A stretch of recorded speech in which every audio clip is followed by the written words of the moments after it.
परम पिता परमात्मा बंदी छोड़ कबीर साहब तथा उन्हीं के अवतार सतपुरुष कबीर साहब, सतपुरुष के अवतार बंदी छोड़ कबीर साहब व गरीबदास महाराज की एक विशेष कृपा हमारे ऊपर हुई है कि हम आज सत्संग रूपी गंगा में अपने अंतःकरण को साफ करने के लिए, आत्मा कल्याण के लिए कुछ समय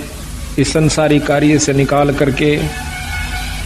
आज सतगुरु की शरण में सतगुरु के चरणों में आए हैं। इस बात का प्रमाण सब जगह मिलता है कि बड़े भाग से मनुष्य जन्म प्राप्त होता है और उससे भी वह दिन हमारा बहुत ही भाग्य का होगा, अच्छे हमारे शुभ संस्कार होंगे जिस दिन हम सत्संग में आकर के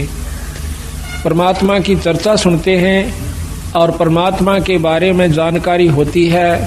आत्म कल्याण का हमें मार्ग प्रशस्त होता है कि मनुष्य जन्म परमात्मा ने हमें किस लिए दिया था। अच्छे हम ज्ञान जो है सत्संगत से प्राप्त करते हैं, बुरी जानकारी हमें कुसंगत से होती है। परमात्मा के बारे में जानकारी केवल एकमात्र सत्संग से होया करे और सत्संग जिस दिन हमें प्राप्त होता है वो हमारा बहुत ही पुण्य का दिन होता है। ना जाने पिछले जन्मों की कौन कौन सी अच्छी कमाई,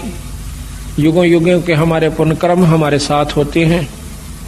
तब हम सत्संग की तरफ सोचते हैं और सोचने के बाद वो दिन प्राप्त होना, वो समय प्राप्त होना, वो घड़ी जिस दिन हम सत्संग में आते हैं या बड़े भाग तक प्राप्त होती है। बंदी छोड़ भगवान गरीबदास जी व सतगुरु कबीर साहब तथा वो पूर्ण ब्रह्म परमात्मा आज हमें देख रहा है कि ये बच्चे उस परम पिता परमात्मा के आज उनके दरबार में आए हैं। उनको इतना भी ज्ञान है कि कौन भक्त आए हैं और कौन नहीं आए हैं, किन कारणों से नहीं आ पाए। तो ये कुछ समय होता है, कुछ ईश्वर की तरफ से परीक्षा होती है, परमात्मा की तरफ से, कि इतनी मेहनत करने के बावजूद भी इस भक्त के अंदर,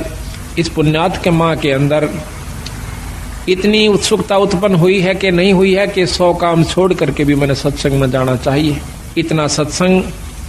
सुनने के बाद इस जीव आत्मा को इतना ज्ञान अवश्य हो जाना चाहिए कि जिस प्रकार हम अपने पेट भरने के लिए, अपनी रोजी रोटी के लिए, चाहे मजबूरी समझो चाहे जरूरी समझो,